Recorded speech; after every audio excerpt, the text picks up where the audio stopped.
Welcome to the Fear and Greed Business Interview. I'm Sean Aylmer. We like talking about all kinds of asset classes on this podcast, but I don't think we've ever talked about service stations. The Dexus Convenience Retail REIT is an ASX-listed real estate investment trust that owns a portfolio of about 100 service stations and convenience retail assets.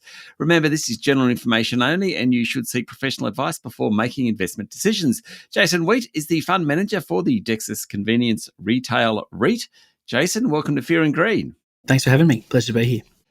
Why service stations? What makes service stations so attractive? It's a good question, Sean. I guess the broader macro environment backdrop is one where we've elevated cost of living that's impacting people's ability to spend relative to how they had gotten used to during the pandemic. The access to interest rates was high, rates were low, and we're in a very different environment now over the last couple of years. And what you get when you invest, I guess, in a portfolio of what we like to call as fuel and convenience service centres is an underlying real estate base where tenants are providing non-discretionary goods and services, which is good at this point in the economy. But you're also getting exposure to underlying real estate that's land rich, provides prospects for valuation growth over time. And we're also, in an environment where fuel and convenience operators are heavily investing in their businesses and in their networks.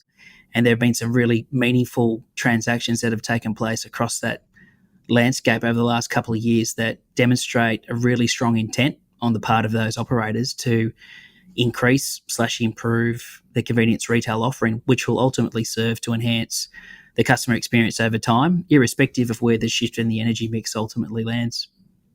Okay, so with fuel and convenience, what are we talking about? Are we talking the big sort of service centres that we see on freeways? Are we talking about the local survey down the road? What kind of properties are you looking for? I think we're talking about a combination of all the above, Sean. I think, with our portfolio at least, we have 60% exposure to metro service stations, which are the ones that you would typically be driving past on your way to and from work or taking kids to sport.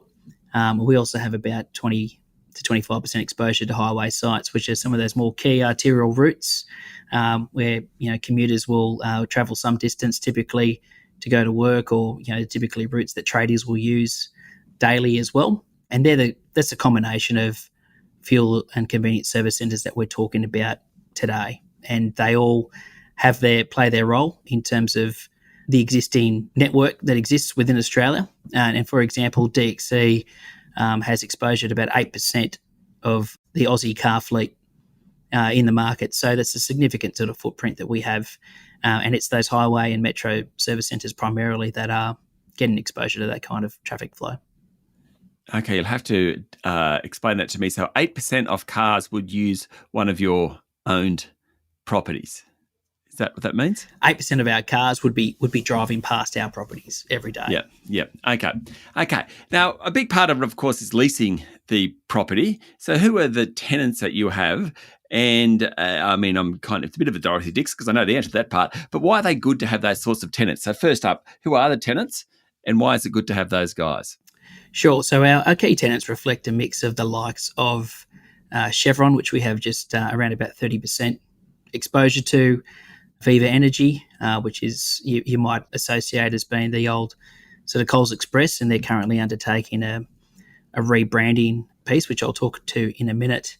7-Eleven is another key tenant of ours, and BP, to name a few. So they're the key major fuel tenancies that we have exposure to, but we also have a number of quick service restaurant style tenants within our portfolio as well. So, names that are very familiar in the likes of McDonald's, KFC, Hungry Jack's, Guzman and Gomez, Krispy Kremes, those sorts of tenants are also located within our portfolio in quite a meaningful way. In terms of what those major fuel operators are doing, and to call out a couple of examples, Viva Energy over the last 12 months has made a $1.2 billion acquisition of On The Run Group, which is a South Australian-based convenience retailer, and that's with a view of transforming its convenience retail offering from one that was in the old days, or what will be known as the old days as the Coles Express format, into one that is much more modernised, has a much more extensive offering of full-line groceries, but also on-the-go goods, which are high-margin style goods that are highly profitable, all with a view to basically transform the way in which it drives profits from these sites. And traditionally, most profits have been driven by fuel, but this On the Run group, this group that Viva has acquired, is basically delivering profits that's the exact opposite of that, whereby 70% of gross profits are driven by convenience retail sales, with about 30% of fuel. So it's all part of a broader fuel operator move to reduce reliance on fuel sales over time. And that's ultimately delivered by the convenience retail offering and the strength of that offering. Our other tenants, such as 7-Eleven, have also undergone a shift in ownership domestically. So they've recently been bought out by the Japanese parent company called 7 Holdings. And what they bring to Australia is capability and know-how across 80,000 stores globally and about 10 different convenience retail style formats that it too can apply to this country and ultimately transform how profits are currently generated here in Australia and to modernise that essentially.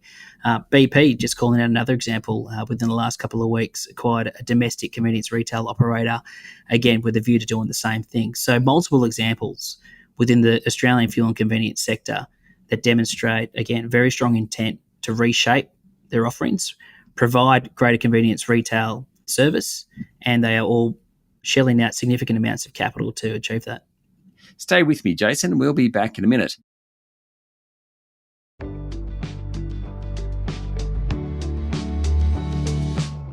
I'm speaking to Jason Weate, Fund Manager for the Dexus Convenience Retail REIT.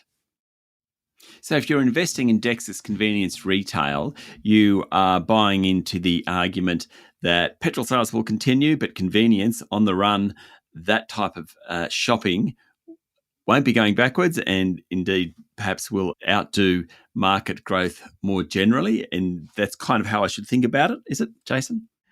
I think it's pretty close to how you should be thinking about it, Sean. I guess it's all with an understanding of the broader backdrop. That is, there is a shift in the energy mix. There's no denying that.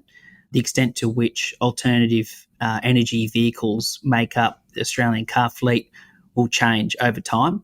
And what you get in something like DXC is exposure to a tenant base that is acutely aware of that and is evolving their offering that has regard to that shift in the energy mix. And you can see in the more recent results of the likes of listed fuel operators like Viva Energy and Ampol, their convenience retail financial results demonstrate that that shift is in action, and they are maintaining or growing their margins, I should say, that are being generated through the shops. The introduction of charging stations and EVs then, all these guys presumably are part of that process, but does it introduce whole new competitors into the market that were never there before? It's a good question. There are a number of third-party EV operators in the market right now. And I think they've played a significant role in working alongside or doing pilot programs with a number of fuel operators to better understand the economics of installing EV charging services across the country.